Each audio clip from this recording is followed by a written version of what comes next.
Mohamed Makrani est né entre 1810 et 1820 dans la région de Magana, issu d'une famille influente ayant un rôle politique majeur en Algérie. Après la mort de son père en 1853, Makrani reçoit le titre de Bachaga des autorités françaises. C'est alors qu'il prend conscience de l'oppression engendrée par l'occupation française. Le 27 février 1871, il démissionne de son poste pour lancer une révolution contre les forces occupantes. Son affrontement contre l'armée française à Bourg-Bou Arrage marque un tournant déterminant dans la résistance. La bataille de Makrani contre les troupes françaises illustre la résilience des Algériens résistants.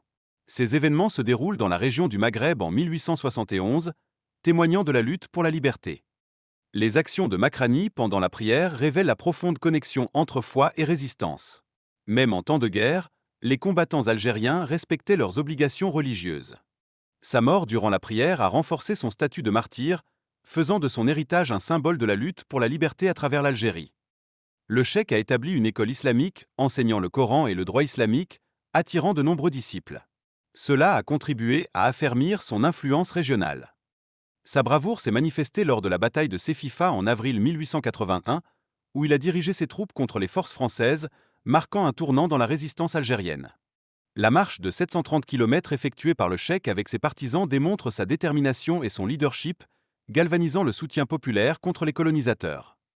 L'impact de la colonisation française a entraîné la destruction d'institutions religieuses, comme celle dirigée par le cheikh Bouamama, illustrant une résistance culturelle persistante. Abdel Halim Ben Soumaya, né en 1866, incarne un intellectuel engagé, ayant voyagé et étudié, intégrant diverses influences dans son enseignement. Sa correspondance avec des figures influentes comme Mohamed Abdu a joué un rôle crucial dans le développement d'un mouvement réformiste en Algérie, éclairant une nouvelle ère de pensée. Abdul Halim Ben Soumaya a également pris part à la conférence des orientalistes en 1905, où il a exposé la situation de l'islam, témoignant de son engagement intellectuel. Ces deux figures ont été des opposants au recrutement obligatoire imposé par la France, soulignant leur résistance face à l'injustice coloniale. Andan Lounissi, malgré sa jeunesse, a occupé un poste éminent dans une grande université, démontrant sa compétence et son dévouement à l'éducation des jeunes. Finalement, Lounissi a établi une communauté d'élèves et d'érudits à Médine, permettant ainsi la transmission du savoir et de la sagesse aux générations futures.